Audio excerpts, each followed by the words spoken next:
The Firing Squad. It is December 22nd, 1849. St. Petersburg. 7 in the morning. The temperature is well below freezing. The Semyonovsky Square is covered in snow that has been trampled by soldiers' boots into a grey slush. Along the edges of the square a crowd has gathered, civilians who have come to watch, soldiers who have been ordered to attend, officials who are there to oversee the proceedings. In the center of the square 3 posts have been driven into the frozen ground. 21 men are being marched across the square. They are young, most of them in their 20s. They are wearing white execution shirts over their winter clothing, the traditional garment of the condemned in the Russian Empire. Their hands are bound. Their heads are bare. The cold is extraordinary. Among them is a young man of 28, with a broad face and deep-set eyes, thin from 8 months of solitary confinement in the Peter and Paul fortress, where he has been held since his arrest in April. His name is Fyodor Mikhailovich Dostoevsky. He has been convicted of belonging to a circle of young intellectuals who read and discussed forbidden literature, specifically, the works of the socialist thinker Vissarion Belinsky, and a letter by Belinsky to Gogol that criticized the Orthodox Church and the Russian state. This is his crime: reading and discussing subversive ideas. For this, he has been sentenced to death. The prisoners are organized into groups of 3. The first group is bound to the posts. The rifles are raised. Dostoevsky is in the second group. He watches the men in front of him. He has had 8 months of solitary confinement to prepare for this moment, and he has thought about it constantly, and he has arrived at a kind of resigned clarity, not peace, not acceptance, but the hard clarity of someone who has faced something completely and no longer looks away from it. The rifles are raised. The command is given. And then a rider enters the square at a gallop, carrying a message. To understand what brought Dostoevsky to that square on that December morning, you need to understand the world of ideas in 1840s Russia. The Russia of Nicholas I was one of the most repressive states in Europe. The Tsar maintained absolute power, supported by a vast bureaucracy and a secret police force, the third section, that monitored, censored, and suppressed any hint of political opposition. The censorship of literature was pervasive, books were reviewed for dangerous ideas before publication, authors were watched, and the mere possession of prohibited texts could result in arrest. In this environment, the young intellectuals of St. Petersburg gathered in private apartments for the discussions that public life did not permit. They read the French utopian socialists, Fourier, Saint-Simon, Proudhon. They debated the future of Russia and the condition of the serfs. They argued about literature and philosophy and the reforms that the country desperately needed. The Petrashevsky Circle, named for its founder Mikhail Petrashevsky, was one of these discussion groups. It met on Friday evenings in Petrashevsky's apartment, and its membership included writers, civil servants, and students who shared a broadly progressive political orientation and a frustration with the repressive conditions of Russian life. Dostoevsky joined the circle in 1847. He was not its most radical member, his politics were less systematic than those of some of his colleagues, his interests more literary and philosophical than programmatic. But he was engaged, and he was visible, and when the third section moved against the circle in 1849, he was among those arrested.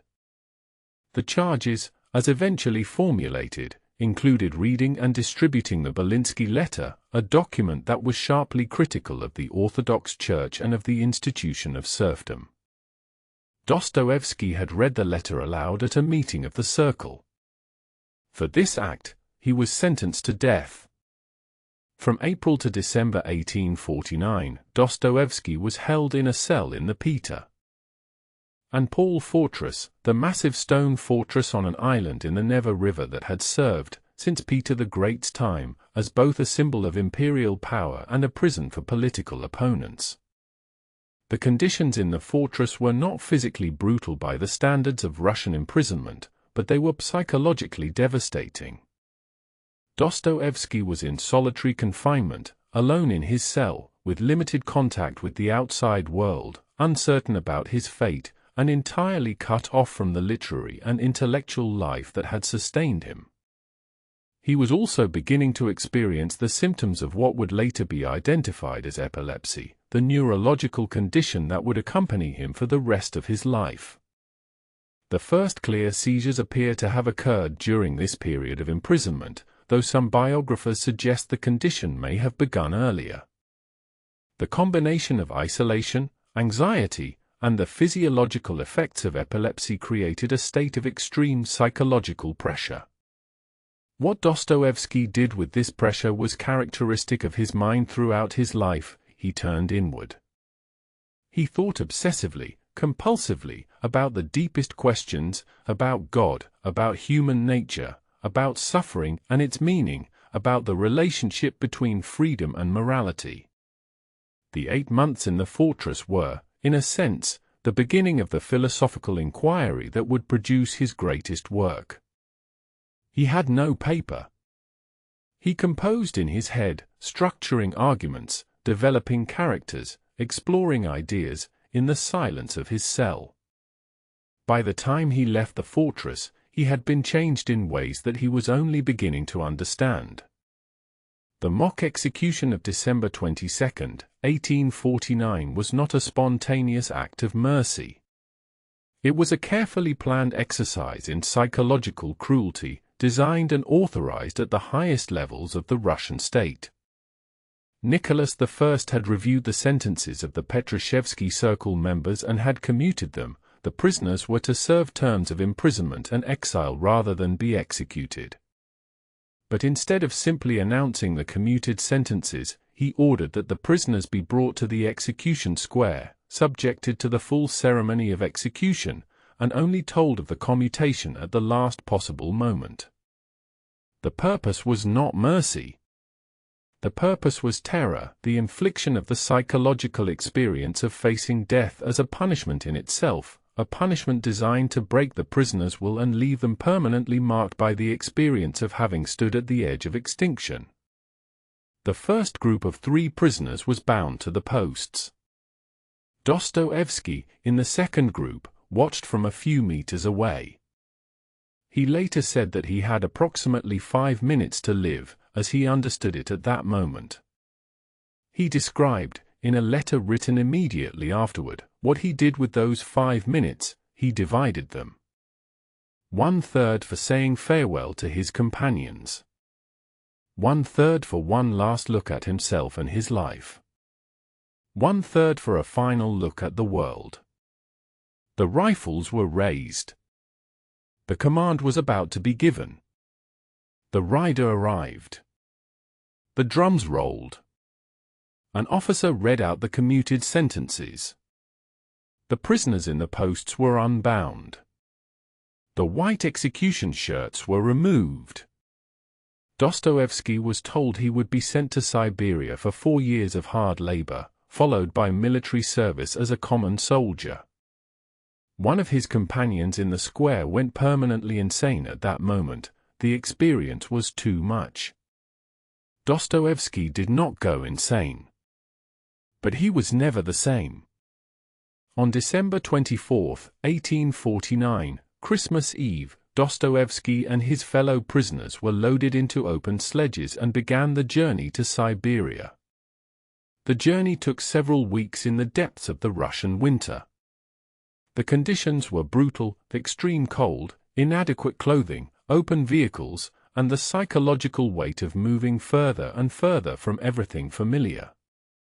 Dostoevsky suffered a severe epileptic seizure during the journey, the condition that would mark him for the rest of his life was now fully established. He arrived at the prison camp in Omsk, in western Siberia, in January 1850. He would spend for years there. The Omsk prison was genuinely brutal. Hard physical labor, breaking rocks, shoveling snow, baking bricks in extreme weather conditions. Rigid discipline. Overcrowding. The company of common criminals, many of them violent, who regarded the educated political prisoner with contempt and occasional hostility. The loss of all the privileges and comforts that had been the natural conditions of his educated life in St. Petersburg. Dostoevsky was not permitted to write during his imprisonment. He observed, remembered, and stored everything he saw and heard and understood about the men around him went into the vast mental archive that would eventually produce his novels. The experience of the mock execution and the Siberian imprisonment transformed Dostoevsky in ways that are visible on every page of his mature work. Before Siberia, he had been a promising young writer, talented, already recognized, but working within the conventions of the natural school of Russian literature that Gogol had established, focusing on the sufferings of the poor and the psychology of the oppressed. His early works, Poor Folk, The Double, White Nights, are moving and accomplished, but they are the work of a young man who has learned his craft and has not yet found his deepest subject. After Siberia, the subject was unmistakable, the extremities of the human soul. The capacity for suffering. The relationship between freedom and moral responsibility. The experience of standing at the edge of death and surviving. The question, urgent, personal, unavoidable, of whether life has meaning in the face of suffering. These are not abstract philosophical questions for Dostoevsky. They are questions that had been burned into him by specific experiences: the cell in the Peter and Paul fortress, the square in December, the years in Omsk. He was writing, always, from the inside of the experience he was describing. Dostoevsky's epilepsy is not a footnote to his life and work. It is central to both. The specific form of epilepsy he experienced, now believed to have been temporal lobe epilepsy, was associated with a characteristic aura before each seizure, a brief, intense experience of bliss or illumination, a feeling of profound rightness and harmony that epileptics with this condition have described across cultures and centuries. The Russian tradition called this state Dostoevsky's happiness, a term that captures the paradox of an experience that was physically devastating and subjectively transcendent. Dostoevsky wrote about this experience explicitly in several of his novels. Prince Mishkin in The Idiot describes the aura of his seizures in terms that are clearly drawn from Dostoevsky's own experience: a few seconds of extraordinary clarity and joy, followed by the darkness of the seizure itself. The question that the experience raised, whether a transcendent state that was produced by neurological dysfunction was genuinely transcendent, or merely an artifact of a disordered brain, is the question that runs through Dostoevsky's theological and philosophical writing. The epilepsy was also practically significant. It was unpredictable and debilitating. It struck at any moment, left him exhausted and disoriented for days afterward, and interfered constantly with his ability to work. His enormous productivity, the output of novels, stories, journalism, letters, was achieved against the continuous background disruption of a serious neurological condition. The square is empty. The posts stand in the frozen ground. The crowd has dispersed. The prisoners have been taken away to begin their journeys, to Siberia, to oblivion, to the years that would either destroy them or make them into something they had not previously been. Dostoevsky is in a sledge, heading east. In Part 2, we go back, to the man before the square, to the early life, the early work, the family, and the city that made him. Rest here. The snow falls on Semyonovsky Square. It has been falling for a long time. The Man Before Siberia. Fyodor Dostoevsky was born in Moscow on November 11, 1821, in a hospital. Not in a comfortable house, not in a nobleman's estate, in a hospital. His father, Mikhail Andreevich Dostoevsky, was a staff doctor at the Mariinsky Hospital for the Poor, and the family lived in a wing of the hospital building, in an apartment that overlooked the hospital courtyard and the hospital garden, and beyond those the hospital grounds where the patients walked and sat in the summer months.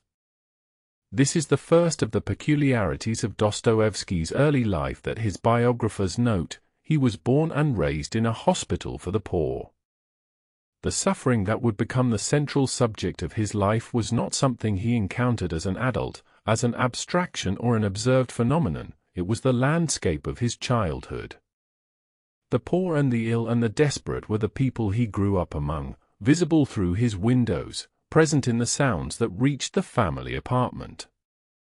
His father was a complex and difficult man. Intelligent, educated, and deeply insecure, a minor noble who had risen through the medical profession to a position of modest respectability and who was acutely conscious of his social position. He drank. He was strict, sometimes harshly so, with his children. And he was, in the way of difficult fathers, a formative presence in his son's inner life. Mikhail Andreevich Dostoevsky died in 1839, when Fyodor was 17.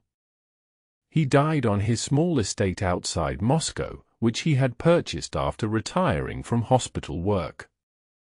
He was murdered, killed, according to the most widely accepted account, by his own serfs, who smothered him after years of enduring his harsh treatment and his drunken rages. The murder was hushed up. The official cause of death was recorded as a stroke. The serfs were not prosecuted.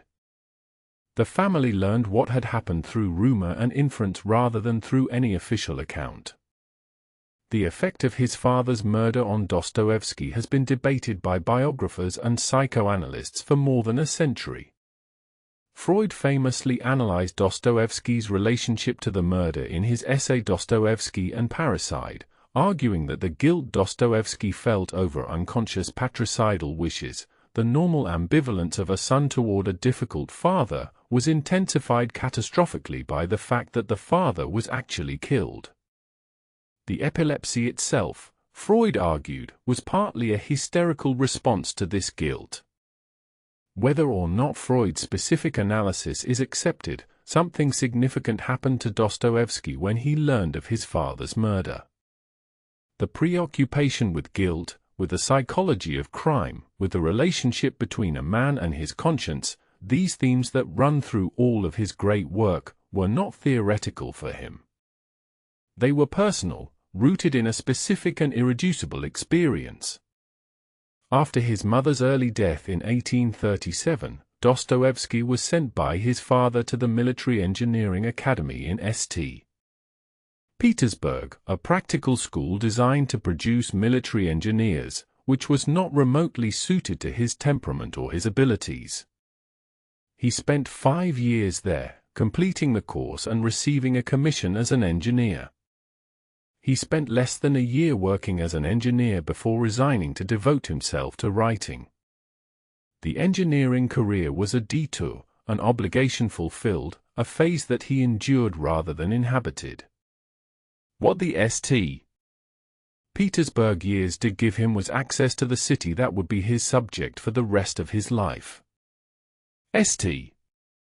Petersburg in the 1840s was a city of extraordinary contrasts, the imperial grandeur of the Winter Palace and the Nevsky Prospect on one hand, and on the other the slums of the Haymarket district, where the poor lived in cellars and tenements in conditions of extreme deprivation. Dostoevsky moved through both worlds.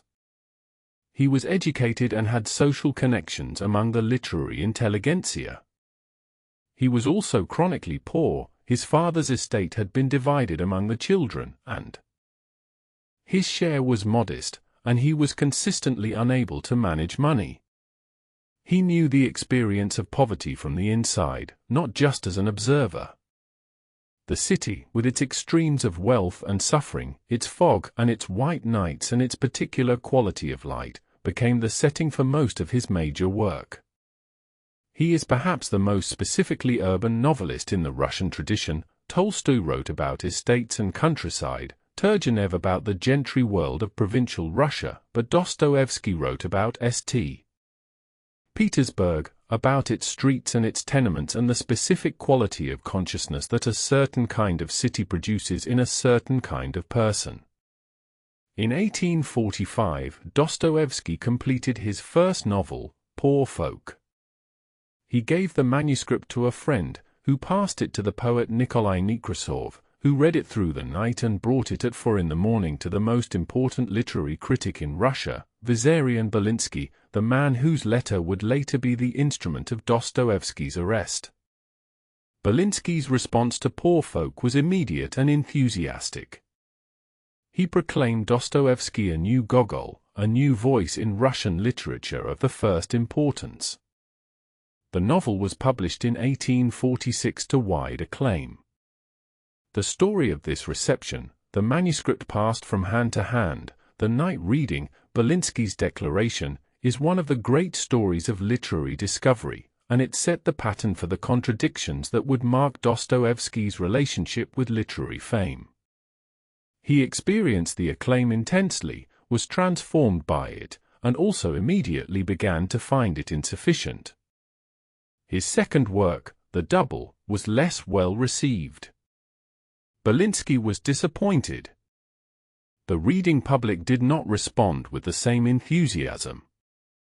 Dostoevsky had gone from triumph to qualified failure within months, and the experience of the literary world's inconsistency, its capacity to lionize and then abandon, became another formative experience. The literary culture of 1840s St. Petersburg was a world of salons and journals and fierce critical debate, and Dostoevsky was both drawn to it and ill-equipped for it. He was socially awkward in ways that made the salon world difficult. He was intense and opinionated and not good at the social smoothing that literary networks required.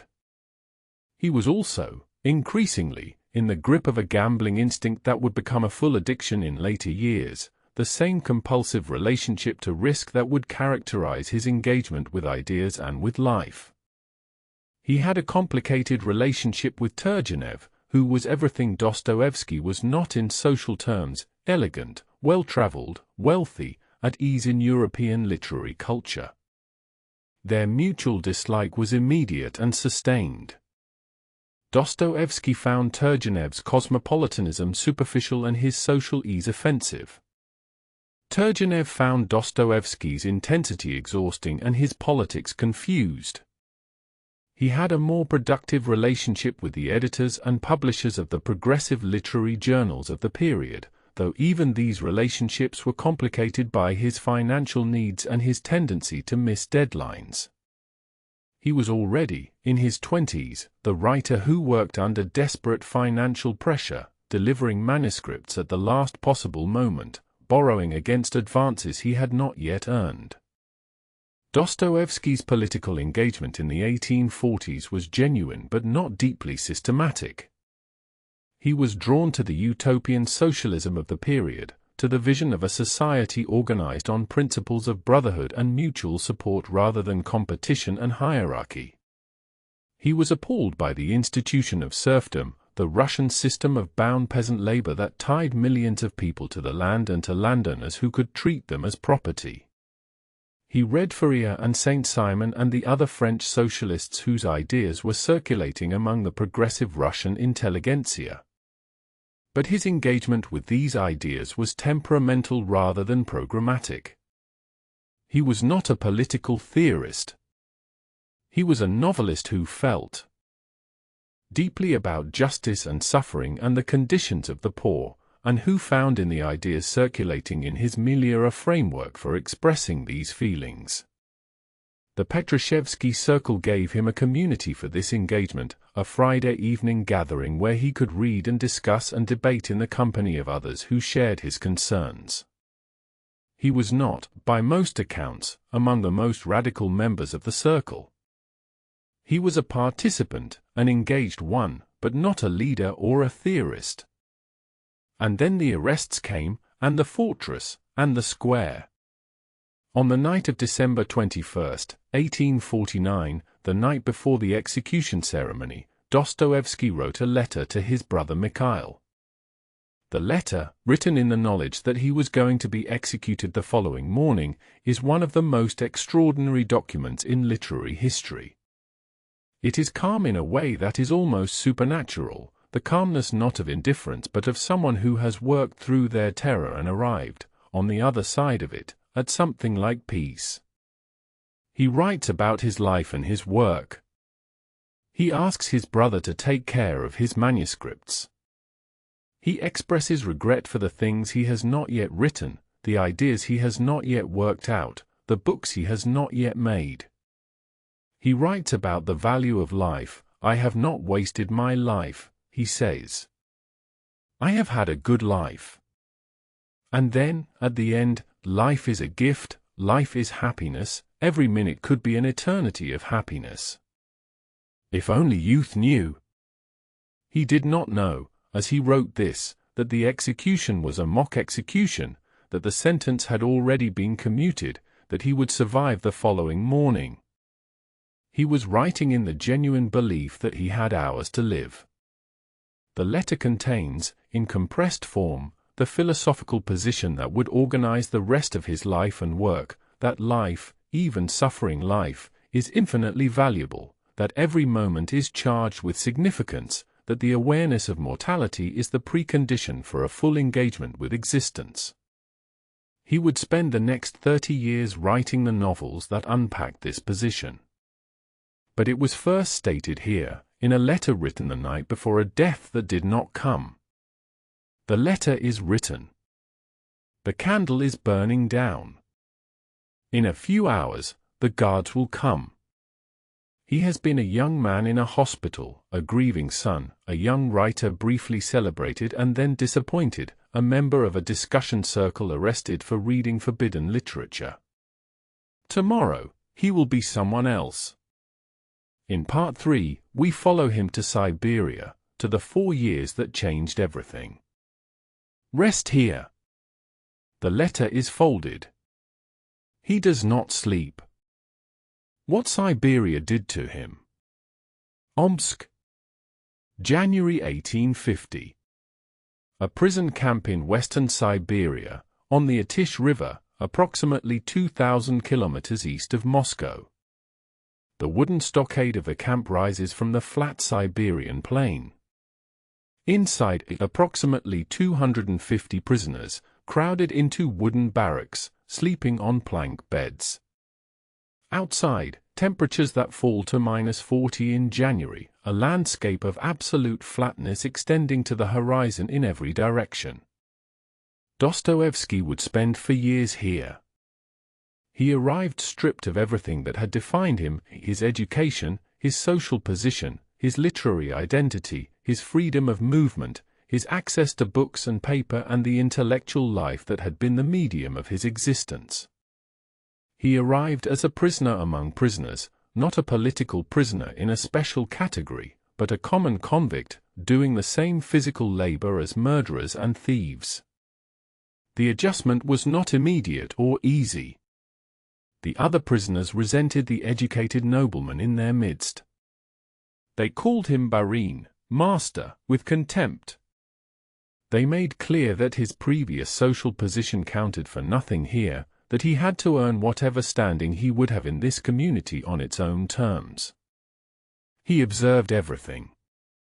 The most significant thing that happened to Dostoevsky in Siberia was his encounter with the Russian people, not the educated intelligentsia he had known in St. Petersburg, not the idealized peasantry of progressive political theory, but actual human beings from the lowest social strata of Russian society, living in conditions of extreme hardship. He had grown up in a hospital for the poor and had been drawn throughout his writing life to the suffering of the underprivileged. But his previous engagement with poverty had been primarily aesthetic and moral. He had written about the poor with genuine compassion, but from the outside. In Omsk, he was among them. What he found was not what he expected.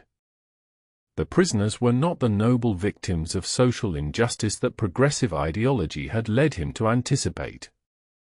They were complex, contradictory, sometimes cruel, sometimes generous, capable of great solidarity and great brutality. Many of them were genuinely guilty of genuinely serious crimes, not political prisoners or victims of circumstance, but people who had done terrible things and knew it. And yet they were also, to Dostoevsky's increasingly clear perception, human beings in the fullest sense, human beings whose suffering was real, whose dignity was real, whose capacity for both good and evil was real. The theoretical categories of progressive politics dissolved in the face of specific individuals who did not fit them. This encounter with the specific human reality of the Russian poor, undistorted by theory, unmediated by literature, experienced at the closest possible range, was the most formative intellectual experience of Dostoevsky's life. In Omsk, Dostoevsky was not permitted to have books. There was one exception, the New Testament. A woman had given him a copy of the Gospels when he was being transported to Siberia, a small act of charity at a relay station, the kind of thing that ordinary Russians did for prisoners passing through. He kept this copy for the 4 years of his imprisonment. It was, for most of that time, his only reading material. The sustained engagement with the New Testament, in the conditions of Omsk, surrounded by suffering, stripped of the intellectual culture that had previously mediated his religious thinking, produced a transformation in Dostoevsky's relationship to Christianity. He had come to Omsk as a progressive intellectual whose relationship to religion was ambivalent at best.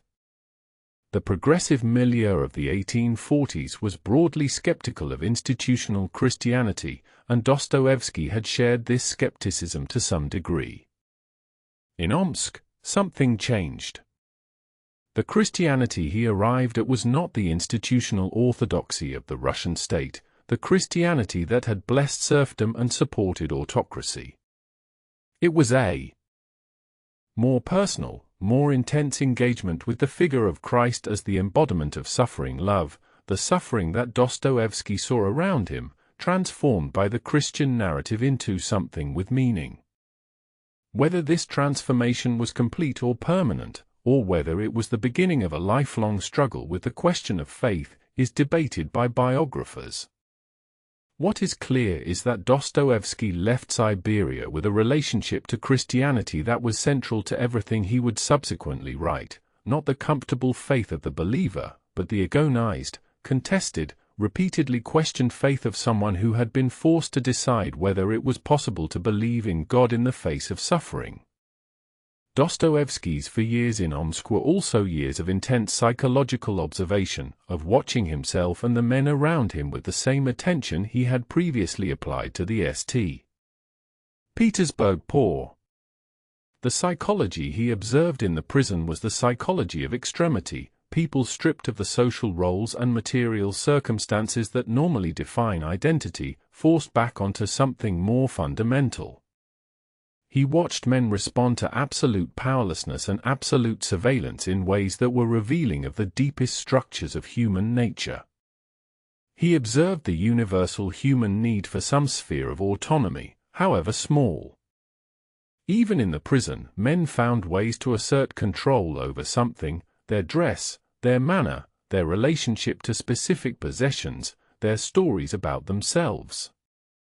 The need to be, in some minimal sense, the author of one's own experience was not extinguished by imprisonment. He observed the relationship between freedom and morality, the question that would become the central philosophical problem of his fiction. In the prison, men who were denied freedom were not more moral for the denial. They were, if anything, more intense in their assertion of the freedom they retained, even when that assertion took destructive forms. The prison experience confirmed his intuition that morality required freedom, that a person who did good because they were compelled to was not doing good at all. And he observed suffering, its varieties, its effects, its relationship to dignity and to degradation. He saw men who were destroyed by their suffering and men who were somehow enlarged by it. He began to form the idea that suffering, while genuinely terrible, was not simply an evil to be eliminated, that something important happened in the human encounter with pain, that the attempt to eliminate all suffering might eliminate something essential. After 4 years of hard labor in Omsk, Dostoevsky was not released. He was reassigned to military service as a common soldier in the Siberian Corps, stationed in Semipalatinsk, a small city further east, on the Kazakh steppe. The conditions of this next phase were vastly better than the prison camp. He was a soldier, not a prisoner. He had quarters, relative freedom of movement, access to books and paper. He began to write again, cautiously at first, uncertain of how to proceed, uncertain what had survived of his previous self. He also fell in love. Maria Dmitrievna Isayeva was the wife of a minor official, an intelligent and educated woman who was, by most accounts, not happy in her marriage. Dostoevsky fell for her with the intensity that characterized everything he felt. She was attracted to him but also frightened by his epilepsy, his poverty, and his uncertain future. When her husband died in 1855, she eventually agreed to marry Dostoevsky, but the marriage was difficult from the beginning. Maria was ill, suffering from what appears to have been tuberculosis, and emotionally volatile. Dostoevsky loved her and was also exhausted by her. The marriage was not a happy one, though it lasted until her death in 1864. His experience of loving someone difficult, of being in a relationship with a person whose suffering he could not alleviate, fed directly into his fiction. The first work Dostoevsky wrote after his imprisonment was Notes from the House of the Dead, his account of the Omsk prison, fictionalized just enough to pass the censors, published between 1861 and 1862. The book is one of the most remarkable documents in Russian literature. It is a patient, precise, compassionate account of life in a Siberian prison camp, of the men who were there, the customs of prison life, the particular psychology of the imprisoned. It reads, in places, like a novel by Tolstoy, so clear and immediate is its engagement with specific human reality. And it is, in places, clearly the work of someone who has looked at human suffering without flinching and found in it something that is not only terrible but also, in some way that is difficult to articulate, significant. The book was successful and re-established Dostoevsky's reputation as a major writer. It also contained, in embryonic form, the themes that would define his mature work, the psychology of crime and punishment, the relationship between freedom and morality, the capacity of suffering to deepen or destroy the human soul. He was not yet the writer who would produce Crime and Punishment and the Brothers Karamazov. But he was becoming him. Dostoevsky returned to St. Petersburg in 1859, a decade after he had been taken away in chains. The city had changed. Russian society had changed. Tsar Nicholas I had died and been succeeded by Alexander II, who was pursuing a program of reform that included, in 1861, the emancipation of the serfs. The intellectual climate was different, more open, more contested, more energetic than the frozen repression of the Nicholas years. Dostoevsky himself had changed most of all. He was 38 years old, the age at which many writers are at their most productive, and also the age at which the experiences of a lifetime begin to crystallize into the particular clarity of mature work. He was epileptic. He was married to a difficult woman. He was in debt, the debts that would pursue him for much of the rest of his life, the product of his gambling addiction and his chronic inability to manage money. He had a complex, embattled relationship to his own Christian faith. And he had 4 years of accumulated observation, compressed and refined by a decade of reflection, waiting to be written. He would spend the next 20 years writing the novels that he had begun to imagine in the cell in the Peter and Paul fortress and continued to develop in the silence of Omsk. He would write under impossible conditions, under financial pressure, against deadlines, in the grip of epilepsy, in the middle of a disastrous first marriage and a difficult second one. And he would produce work of a depth and intensity that has not been surpassed in the history of the novel. He is back in St. Petersburg. The city is the same city, the Nevsky Prospect, the Haymarket, the grey sky, the Neva. And he is not the same person. The young man who was taken away in 1849 is gone. What came back is someone who has been through something that cannot be undone and that cannot be forgotten, and who has, in the long years of silence, found a way to use it. In Part 4, we follow the books, the great novels that the rest of his life produced, and what they contain. Rest here. The city is outside the window. He has a lot to write. The books that came after. The novels of Dostoevsky's mature period are not easy books. They are long, often chaotic in structure, crowded with characters and voices and philosophical arguments conducted at high intensity. They contain some of the most disturbing passages in all of literature, passages that go so far into human darkness that readers have found them genuinely difficult to endure. They also contain passages of extraordinary tenderness, moments of illumination that arrive with the force of something genuinely transcendent. They are not comfortable books. But they are honest ones, honest in a specific and unusual way, which is the honesty of a writer who has experienced things that most people are spared and who refuses to soften what he knows. The biographical sources of the great novels are not subtle. Crime and Punishment comes directly from the psychology of a man who has spent years thinking about guilt and freedom and the capacity of a human being to live with what they have done. The Idiot comes from the epileptic visions and the question of how a genuinely good person survives in a world of ordinary cruelty. The Brothers Karamazov comes from the deepest questions of his life, about God and suffering and the Father and the Son. To read the novels is to read the life. And to read the life is to understand why the novels have the specific quality that no other fiction quite replicates, the quality of being written from inside the experience they describe. Crime and Punishment was published in 1866, when Dostoevsky was 44 years old. He wrote it under desperate financial pressure, in debt to publishers and creditors, working against deadlines that he consistently missed, gambling away the advances he received and then writing at frantic speed to meet obligations he had created for himself.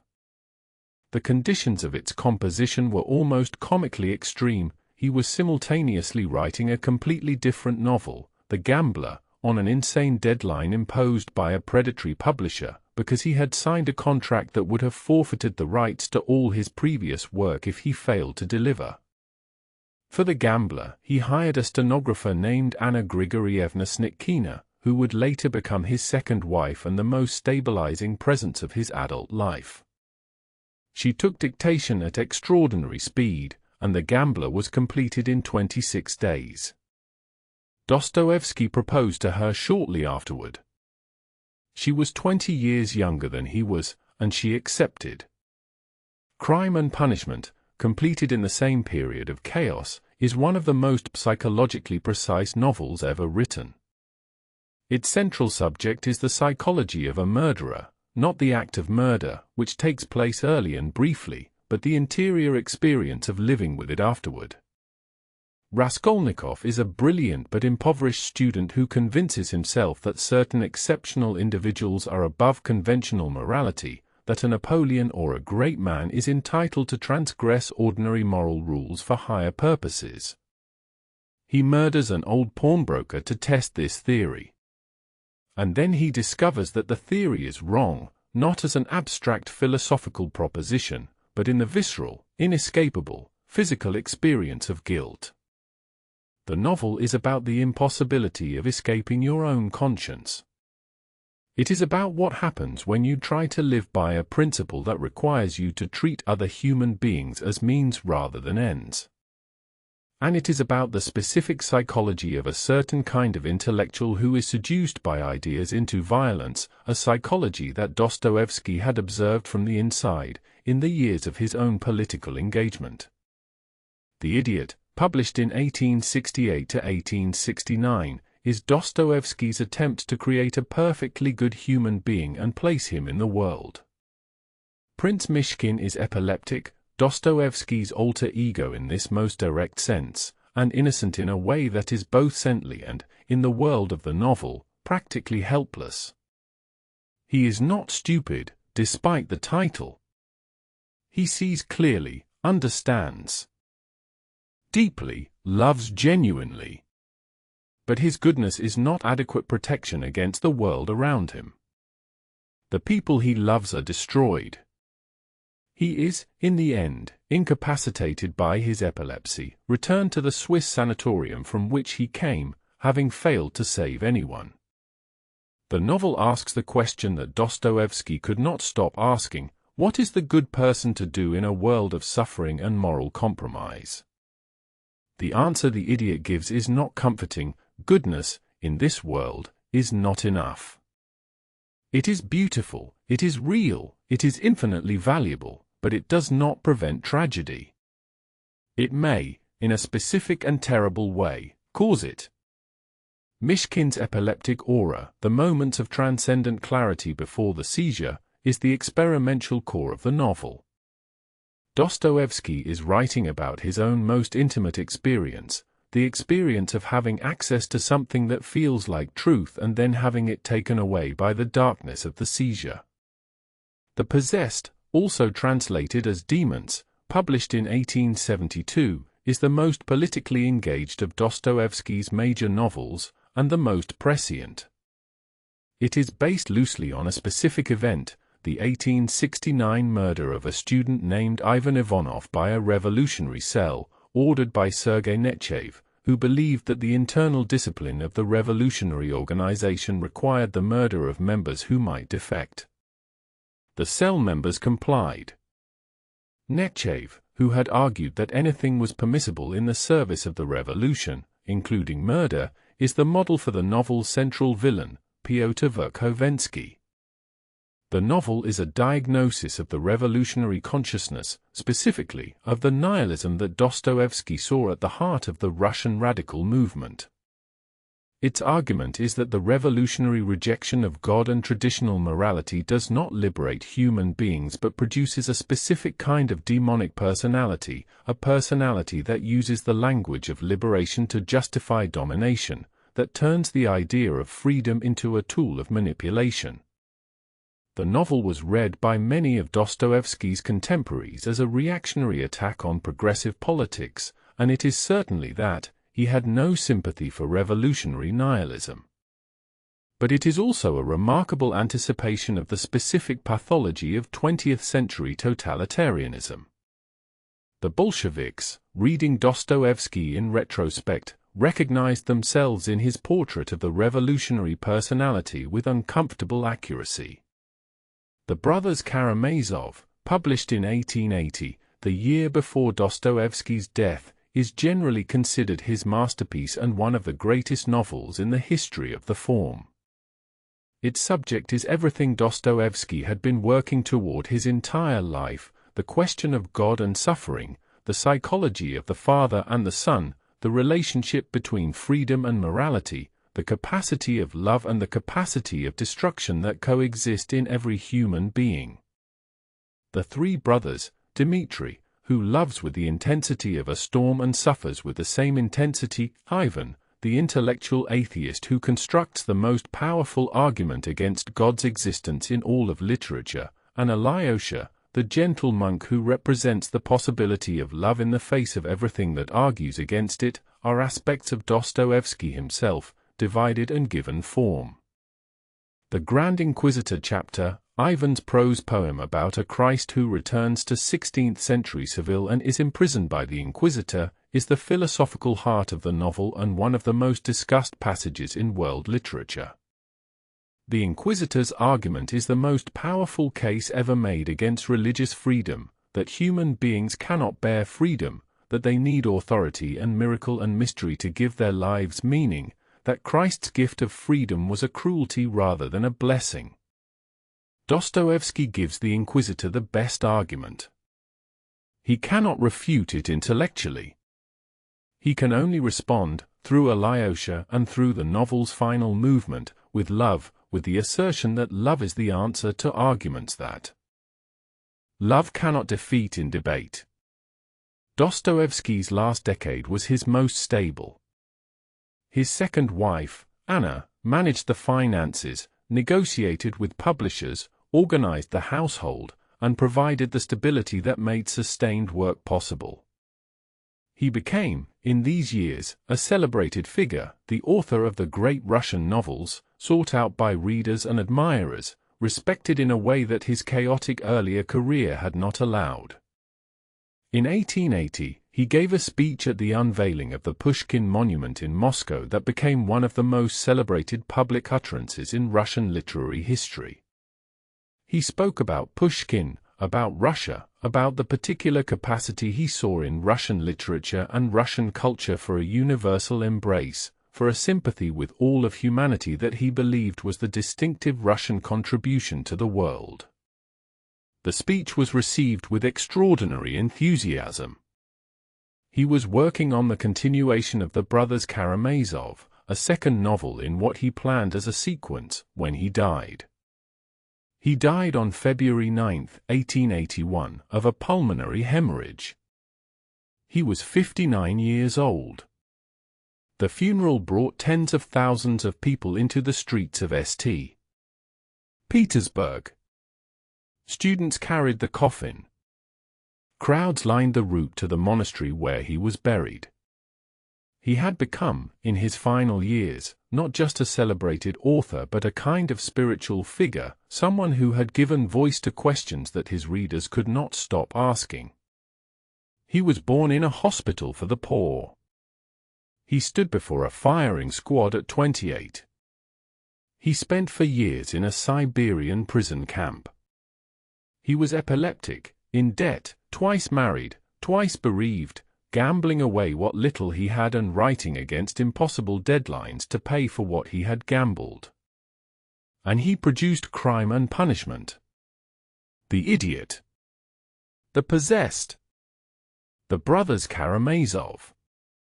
Books that go so far into the human soul that readers have found them genuinely difficult to endure, and have also found, in the difficulty, something that no easier book could provide. What he found in the cell in the Peter and Paul fortress, the conviction that life is infinitely valuable, that every minute could be an eternity of happiness, that the awareness of death is the precondition for a full engagement with existence, became the organizing principle of everything he wrote. He was not a comfortable writer. He did not offer comfort. He offered something harder and more lasting, the experience of being seen, completely, by someone who had been through the worst that human experience offers and had not looked away. The square in December. The frozen Siberian plain. The cramped St. Petersburg tenements. The gambling table. The epileptic darkness. And out of all of it, the books. The books that are still being read, still being argued about, still producing the shock of recognition that comes when a writer has described your interior life more accurately than you have yourself. Life is a gift. He knew this. He had almost lost it, and had been given it back, and had spent the rest of his life trying to say what it was worth.